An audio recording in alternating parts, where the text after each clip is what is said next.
స్థానాలకు జరగబో ఉప ఎన్నిక ప్రక్రియ అంతా కూడా చాలా ప్రశాంతమైన వాతావరణంలో జరుగుతున్న నేపథ్యం మనందరికీ కూడా తెలుసు.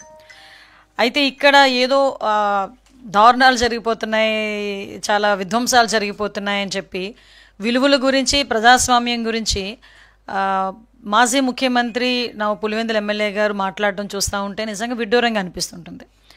ఇక్కడ మనం ఒకసారి చూస్తుంటే విలువలు పాటించని వ్యక్తి ఈరోజు విలువల గురించి మాట్లాడటం అన్నది మనందరం కూడా సిగ్గుపడాల్సిన పరిస్థితి. అదేవిధంగా ఈరోజు ఎస్పెషల్లీ చెప్పాలంటే పులివెందుల ప్రజలకి నిజమైన ప్రజాస్వామ్యం అంటే ఏంటో కూటమి పాలనలో ఈరోజు జెడ్పీటీసీ ఎలక్షన్ నేపథ్యంలో పులివెందుల ప్రజలు కూడా ప్రజాస్వామ్యం అంటే ఇలా నామినేషన్లు వేస్తారా, ఇలా ఓట్ల ఎలక్షన్స్లో పాలు పంచుకుంటారా, ఇలా ఈరోజు ప్రచారాలు చేస్తారా అన్న విషయం అయితే చాలా క్లియర్గా అర్థమయ్యే పరిస్థితి ఈరోజు కనిపిస్తూ ఉంది. ఎందుకంటే మీ అందరికీ తెలుసు పులివెందుల్లో రాజకీయం ఎలా ఉంటుందో. ఎప్పుడూ కూడా ఏకగ్రీవాలే, వచ్చి ఎలక్షన్కి వచ్చి నామినేషన్ వేసే పరిస్థితులు కూడా ఉండేవి కాదు. నామినేషన్ వేస్తామంటేనే కూడా చించేశారు, నామినేషన్ పత్రాలు కూడా చించేసే రాజకీయాలు చాలా చూసాం మనం. వాటన్నిటికీ కూడా విరుద్ధంగా ఈరోజు చాలా ప్రశాంతమైన వాతావరణంలో పులివెందుల జెడ్పీటీసీ, అదేవిధంగా ఒంటిమిట్ట జెడ్పీటీసీకి సంబంధించిన ఈ ఉప ఎన్నికకి సంబంధించి మనకి పులివెందుల్లో సుమారుగా 15 బూతులు మనకి ఉంటే, అదేవిధంగా ఒంటిమిట్టకి సంబంధించి 30 బూతులు. ఈ పులివెందుల్లోని ఇంచుమించుగా 11 మంది నామినేషన్స్ వేశారు. ఈరోజు పోటీదారులు కూడా దగ్గర మనకి 11 మంది నామినేషన్లు వేసిన పరిస్థితి కూడా మనకు కనిపిస్తుంది. అంటేనే ప్రజాస్వామ్యబద్ధంగా ఈ ఎలక్షన్ జరుగుతుందో లేదో మీకే అర్థమవుతుంది. అయితే ఈరోజు ఇంతకు ముందు వరకు మనకి జెడ్పీటీసీ ఎలక్షన్స్ కానీ, పులివెందులు ఎంపీటీసీలు కానీ, ఎంపీపీలు కానీ 95% ప్రెసిడెంట్ ఎలక్షన్స్ కూడా యునానిమస్గా అయిపోయే పరిస్థితి. అదేదో అభిమానంతోనో లేకపోతే మీరంటే ఏదో రక్తం చేతులు ఏదో కోసేసుకున్న పరిస్థితులు కాదండి. కేవలం మీరు భయపెట్టి భయంతో ఎలక్షన్ కూడా జరగనివ్వని పరిస్థితులు కూడా చూశారు. అటువంటి పరిస్థితి నుంచి ఈరోజు చాలా ప్రశాంతమైన వాతావరణంలో నామినేషన్స్ వేసుకున్నారు. ఎలక్షన్ క్యాన్వాసింగ్ జరిగింది. నిన్న ఈవినింగ్ 5 o'clock వరకు ఎలక్షన్ క్యాన్వాసింగ్ కూడా జరిగింది. రేపు ఎలక్షన్కి కూడా అందరూ కూడా కట్టుదిట్టమైన ఏర్పాట్లు ప్రభుత్వ యంత్రాంగం అంతా చాలా క్లియర్గా చేసింది. అయితే ఇక్కడ నిన్న మొన్న బయటకు వచ్చి అంటే ప్రజలు అమాయకులు అనుకుంటున్నారా, లేకపోతే మీకు తెలియక మాట్లాడుతున్నారా అన్నది నాకు అర్థం కావట్లే. ఇప్పుడు ఒక పోలింగ్ బూత్ని మార్చే ప్రక్రియ ఒక సీఎం చేతిలోనో లేకపోతే ఇంకొకరి చేతిలోనో ఉండదు అన్న సంగతి మీకు తెలుసా అని అడుగుతున్నా. ఎందుకంటే ఒక ఎలక్షన్ కమిషన్ నుంచి వచ్చిన గైడ్ లైన్స్ ప్రకారమే పోలింగ్ బూత్లు అన్నవి చేంజ్ చేయడం కానీ వాళ్ళ మార్పులు చేర్పులు అన్నవి కంప్లీట్గా ఎలక్షన్ కమిషన్ చేతిలో ఉంటాయి. ఎలక్షన్ కమిషన్ దీని మీద నోటిఫికేషన్ కూడా ఇచ్చింది. గత 28వ తారీఖున నోటిఫికేషన్ కూడా మనకు వచ్చింది.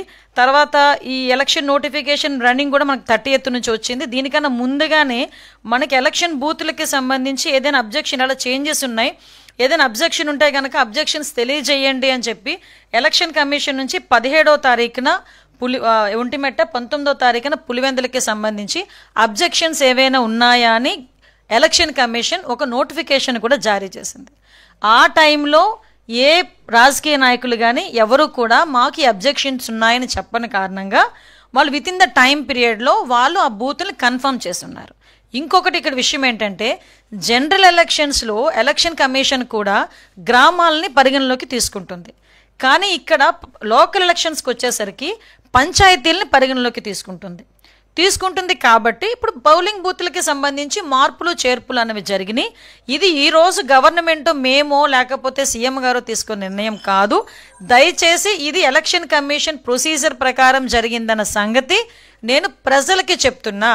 ఎందుకు ప్రజలకి చెప్తున్నానంటున్నానంటే వీళ్ళు పులివెందుల్లో ఓడిపోతామన్న భయంతోనో లేకపోతే ప్రజలు వాళ్ళని చీత్కరించుకుంటున్నారన్న భయంతోనో పులివెందుల ప్రజలకి ప్రజాస్వామ్యం రుచి చూపించారన్న భయంతోనో ఈరోజు ఆటోమేటిక్గా మా మీద నిందలేసే ప్రక్రియలు ఏ రకంగా పోలింగ్ బూతులు మార్చేస్తున్నారు, లేకపోతే పోలింగ్ స్లిప్పులు మార్చేస్తున్నారు అని చెప్పి రకరకాల మాటలు మాట్లాడిన సందర్భం బట్టి నేను ఈ విషయం చెప్తున్నా. ఎక్కడైతే పోలింగ్ బూతులు మార్చారో ఆయన ఏదో టేబులర్ ఫామ్ వేసుకుని 2 కిలోమీటర్లు 4 కిలోమీటర్లు ఎస్ నేనేం కాదని చెప్పట్లే. దానికి సంబంధించి ఫుల్గా ప్రికాషనేట్గా పోలీస్ డిపార్ట్మెంట్, రెవెన్యూ డిపార్ట్మెంట్ కలిసి ఎలక్షన్ కమిషన్ ఆదేశాల మేరకు ఏదైతే అక్కడ ప్రికాషనరీ యాక్షన్స్ తీసుకోవాలో అవన్నీ తీసుకున్నాం. వాళ్ళు ఏదైతే ఆ రోడ్డు ఉందో రోడ్డు మీద ఆల్రెడీ 3 రూట్స్ కూడా డిపార్ట్మెంట్ వాళ్ళు ఏర్పాటు చేశారు. హెల్ప్ డెస్క్ని కూడా ఏర్పాటు చేశారు. రేపు ఎర్లీ మార్నింగ్ 6 o'clock నుంచి 6:30 నుంచి హెల్ప్ డెస్క్ కూడా పనిచేస్తుంది. కలెక్టర్ గారు అక్కడ నుంచి ఓటర్లకి ఓటేసి రావడానికి వెహికల్స్ కూడా అరేంజ్ చేశారు, బస్సెస్ కూడా అరేంజ్ చేశారు. ఫుల్గా పోలీస్ బందోబస్తు కూడా మేము ఏర్పాటు చేసుకున్నాం. పైగా వీళ్ళు మాట్లాడతారు బైండ్ ఓవర్స్ అన్నది రెగ్యులర్ ప్రక్రియ. ఎవరి మీదైనా నేరారోపణలు ఉన్నా, లేకపోతే నేర ప్రవృత్తి కలిగిన వాళ్ళు ఉన్నా, హ్యాబిచువల్గా వాళ్ళు క్రైమ్ చేసే వాళ్ళు ఎవరైనా ఉన్నా, లేదు ఈ ట్రబుల్ మ్యాంగోస్ ఉంటారు వాళ్ళు ఎవరైనా ఉన్నా, వీళ్ళందరినీ కూడా బైండ్ ఓవర్ చేయటం అన్నది ఎలక్షన్ ప్రక్రియలో ఒక ప్రక్రియ. ఎందుకంటే వీళ్ళు ఎలక్షన్ ఏమైనా ఇబ్బంది పెడతారేమో, లేకపోతే ఎటువంటి అవాంఛనీయ సంఘటనలు చేయడానికి వీళ్ళు ఇబ్బంది పడతారేమో అనే విషయంతో ముందుగానే బైండ్ ఓవర్ ఒక వైఎస్ఆర్సీపీ వాళ్ళ మీద కాదండి, బోత్ పార్టీస్ మీద కడతారు. టీడీపీ మీద కడతారు, వైఎస్ఆర్సీపీ మీద, అన్ని పార్టీస్ వాళ్ళ మీద. ఈ 2 పార్టీలే కాదు, యాక్టివ్గా అన్ని పార్టీలు ఎవరైనా ఇటువంటి నేర ప్రవృత్తి ఉన్న వాళ్ళు ఎవరైనా ఉన్నారు అనుకుంటే, పాత నేరస్తులు ఎవరైనా ఉన్నా, రౌడీ షీటర్స్ ఉన్నా, వాళ్ళందరినీ కూడా బైండ్ ఓవర్ చేయటం అన్నది ఎలక్షన్ ప్రక్రియలో భాగం. ఈరోజు నిజంగా నాకు ఇప్పటికీ అర్థం కానిది ఏంటంటే, పులివెందుల మాడ్డా అనుకునే వ్యక్తి ఈరోజు ఈ ఎలక్షన్ గురించి ఎందుకు ఇంత భయపడుతున్నాడో జగన్మోహన్ రెడ్డి నాకైతే అర్థం కావట్లే. అంటే ఈరోజు వరకు నాకు తెలిసి పులివెందులకి కూడా ఈ 14 నెలల్లో ఎత్తి కొడితే 10 సార్లు కూడా పోలేదు ఆయన. ఏదైనా ఉంటే ఇంచుమించుగా బెంగళూరు నుంచే మొత్తం స్టేట్మెంట్లన్నీ ఉంటాయి. ఒక నెలలో 26 రోజులు బెంగళూరులో ఉంటారు, 4 రోజులు తాడేపల్లికి వస్తాడు, హడావుడి చేస్తాడు, ఏ గాంజాయి బ్యాచ్నో లేకపోతే ఏ బెట్టింగ్ బ్యాచ్నో ఏదో బ్యాచ్ని కలిచేస్తాడు, ఎవరో ఒకరిని చావుకు కారణమవుతారు, వెళ్ళిపోతారు. కానీ ఈరోజు పులివెందుల ఎలక్షన్ విషయంలో ఇతను అవినాష్ రెడ్డి గారు కలిసి ఈరోజు చేస్తున్న ఆరోపణలు చూస్తూ ఉంటే నిజంగా వీళ్ళకి అవగాహన నుండి మాట్లాడుతున్నారా, ప్రజలను మభ్యపెట్టడానికి మాట్లాడుతున్నారా? నేనైతే ప్రజలను మభ్యపెట్టడానికి మాట్లాడుతున్నారని చెప్తా. ఇప్పుడు ఎలక్షన్ కమిషన్ ఈ స్లిప్స్ పంచుతారు, మన డిపార్ట్మెంట్ తరఫున స్లిప్స్ అందరికీ కూడా పంచుతాం. వీళ్ళు ఏమంటున్నారు, ఎవరైతే ఓటర్స్ ఉన్నారో వాళ్ళు బెంబేలు పడిపోతున్నారు. దేనికి? ఓటర్ లిస్టులో ఏదైతే ఓటర్ స్లిప్ ఉంటామో ఆ స్లిప్లో వాళ్ళు ఏ బూత్లో చేస్తారో, వే ఏంటి, ఎవ్రీథింగ్, ఎన్ని కిలోమీటర్లు అన్నీ కూడా ఓటర్ స్లిప్లో డెఫినెట్గా ఉంటాయి. సో ఓటర్ స్లిప్లు పంచడం అయితే నిన్న ఈవినింగ్కి 95% అయిపోయింది. ఈ రోజుకి 100%, 100కి 100% కూడా ఓటర్ స్లిప్స్ డిస్ట్రిబ్యూషన్ అనేది కూడా జరిగిపోయింది. సో ఇందులోని ఎవరు కూడా వాళ్ళని మభ్యపెట్టడానికో ఏదీ లేదు. వీళ్ళు ఏమనుకుంటారంటే, నేను చాలా సందర్భాల్లో చెప్తా ఉంటా, పచ్చకామెరలోడికి లోకం అంతా పచ్చగానే కనిపిస్తుంది. వీళ్ళకి దొంగ ఓట్లను తీసుకొని వచ్చేది, లేకపోతే ఓటర్లను మభ్యపెట్టేది, భయపెట్టేది. మీకు గుర్తుందో లేదో, ఈ 2021 జడ్పీటీసీ ఎంపీటీసీ ఎలక్షన్స్ టైంలోని ఆ టైంలో నామినేషన్ వేయటానికి వెళ్ళినా కూడా నామినేషన్ని చేతిలో క్లాక్కుని చింపేసిన సందర్భాలు కూడా ఉన్నాయి. మీరు నంబర్ చీరల్లో దాచుకొని నామినేషన్ పత్రాలు వెళ్ళి ఎలక్షన్ కమిషన్ అక్కడ వెళ్ళి ఎలక్షన్ ఆఫీసర్కి ఇచ్చిన సందర్భాన్ని కూడా గుర్తు చేస్తున్నాను జగన్మోహన్ రెడ్డి. ఈరోజు పులివెందుల్లో కానీ ఒంటిమెట్లో కానీ ఎక్కడా కూడా 11 నామినేషన్లు పడినాయి ఒక పులివెందుల్లోనే. అంటే ఒకసారి మీరు ఆలోచన చేసుకోవాలి, ఈరోజు ఎంత ప్రజాస్వామ్యబద్ధంగా మేము చేస్తున్నాం. తప్పు చేసిన వాడు ఎవరి మీదైనా పార్టీలకు అతీతంగా మేము కేసు ఫైల్ చేస్తున్నాం, దర్యాప్తులు చేస్తున్నాం. అందులో కూడా ఎక్కడ కూడా టాలరేట్ చేసే ప్రసక్తి లేదు. మేము ప్రజాస్వామ్యబద్ధంగా వెళ్తున్నాం, నీతికి నిజాయితీకి విలువలతో కూడిన రాజకీయాలు చేయడానికి సిద్ధపడ్డ వ్యక్తి చంద్రబాబు నాయుడు గారు. అటువంటి వ్యక్తి ఆధ్వర్యంలో ఈరోజు సీఎం గారి ఆధ్వర్యంలో జరుగుతున్న, సీఎం గారు ఈరోజు సీఎంగా ఉన్న నేపథ్యంలో ఎలక్షన్ కమిషన్ ఆధ్వర్యంలో జరుగుతున్న ఎలక్షన్ ఇది. ఎక్కడా కూడా ఎటువంటి అవకతవకలకి కానీ మీరంటున్న ఆరోపణలు అటువంటి పరిస్థితి ఇక్కడ లేదు అని చెప్పడానికి నేను విత్ ప్రూఫ్స్ కూడా చూపిస్తున్నా. ఇది కూడా మీకు ఎలక్షన్ కమిషన్ ఆ రోజు finally the polling stations in Ontimitta were published on 17/7/2025 and those of the Pulivendula 19/7/25. So మనకి ఎక్కడా కూడా ఈ అబ్జెక్షన్స్ రైజ్ కూడా కాలేదు. సో పోలింగ్ బూతులు as per election commission guidelines polling బూతులు కూడా మార్చడం జరిగింది. అది కూడా ఎలక్షన్ కమిషన్ గైడ్ లైన్స్ ప్రకారం ఎలక్షన్ కమిషన్ మార్చమంటేనే. సో ఇవన్నీ కూడా ఒక్కసారి మనం కూడా అర్థం చేసుకోవాలి. అట్ ద సేమ్ టైం మీ అందరికీ తెలుసు, మాట్లాడితే దొంగ ఓట్లు వేయాలి అని.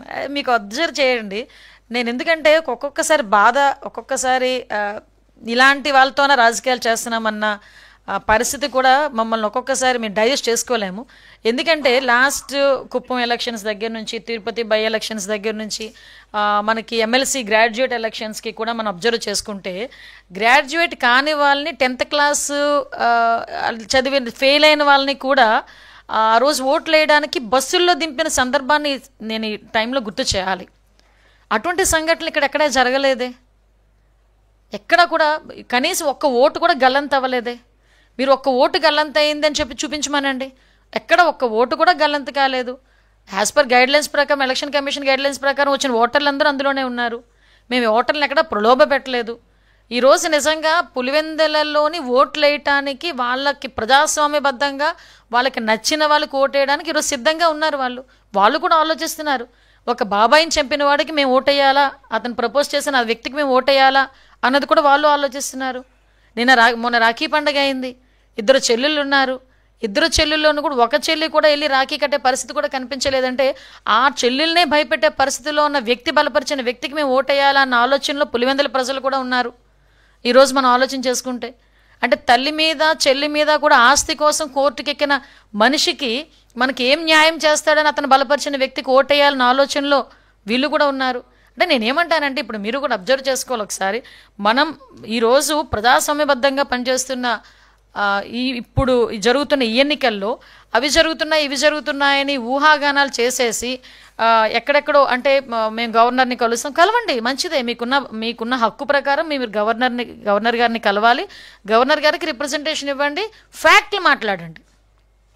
బయటకు వచ్చి కూడా ప్రజల్ని మభ్యపెట్టే విధంగా మాట్లాడొద్దు. మీరు మాట్లాడిన ప్రతి దానికి సమాధానం మా దగ్గర ఉంది.